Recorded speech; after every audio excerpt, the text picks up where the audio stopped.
Raoult's law ऐसे solutions के लिए पढ़ा था जिसमें हमारे बाइनरी सॉल्यूशन था एंड दोनों कंपोनेंट वोलेटाइल थे एंड दोनों का अपना अपना वेपर प्रेशर था जो कि हमारे टोटल वेपर प्रेशर में सॉल्यूशन के कंट्रीब्यूट कर रहे थे। अब हम राउल्स लॉ पढ़ेंगे ऐसे सॉल्यूशन के लिए जिसमें हमारे पास जो सोल्यूट है वो नॉन वोलेटाइल है। ठीक है, तो मैंने ग्रीन वाले जो पार्टिकल्स हैं वो सोल्यूट के मार्क कर रखे हैं और ब्लैक पार्टिकल्स या ब्लैक सर्कल्स जो हैं वो सॉल्वेंट के लिए मार्क कर रखे हैं।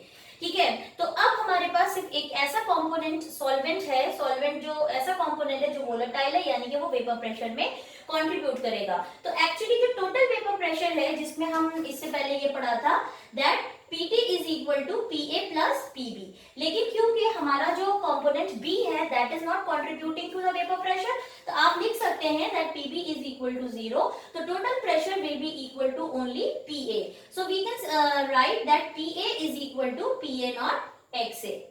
ठीक है, that is actually the vapor pressure of the solution. ठीक है, अब यहाँ पे एक चीज और भी नोट करने की है कि हमारे पास जो सॉल्यूशन है उसके अंदर कंपोनेंट्स तो दो हैं but one of the component is not contributing to the vapour pressure जिसकी वजह से total pressure of the solution decrease हो जाएगा। बिकॉज अगर आप यहाँ सरफेस पे देखें तो यहाँ पे हमारे पास सॉल्वेंट मॉलिक्यूल भी है, सॉल्यूट मॉलिक्यूल भी है, लेकिन क्योंकि हमारे सॉल्यूट और ये दोनों जो है सॉल्वेंट एंड सॉल्यूट मॉलिक्यूल जो है दोनों यूनिफॉर्मली डिस्ट्रीब्यूटेड है सॉल्यूशन में, क्योंकि सॉल्यूशन एक होमोजेनियस मिक्सचर होता है, तो इसलिए हमारा जो टोटल वेपर प्रेशर आएगा सॉल्यूशन का वो डिक्रीज हो जाएगा। तो I rearrange this equation and I will write it like this, Pa upon Pa naught is equal to XA. Now subtracting this equation from 1, I can write 1 minus Pa upon Pa naught is equal to 1 minus XA. So I can write Pa naught is equal to XB. 1 minus XB can be equal to, 1 minus XA can be equal to XB, and this is Pa naught minus Pa upon Pa naught is equal to XB. And this term Pa naught minus Pa upon Pa naught is equal to XB. This term is known as the relative lowering in vapor pressure. Relative lowering in vapor pressure. इसका मतलब यही है कि जो मैंने अभी आपको explain किया कि जैसे जैसे हम सॉल्यूट मॉलिक्यूल बढ़ाते जाएंगे या सॉल्यूट मॉलिक्यूल क्योंकि वो वेपर प्रेशर में कंट्रीब्यूट नहीं कर रहा है तो total pressure of the solution will decrease.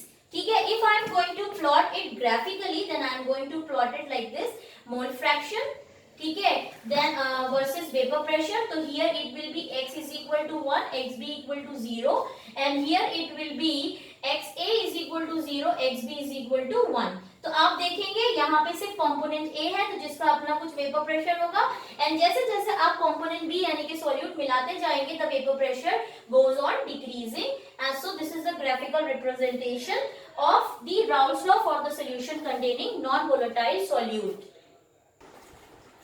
सो अब हम एक नया टॉपिक देखेंगे that is Raoult's law as a special case of Henry's law.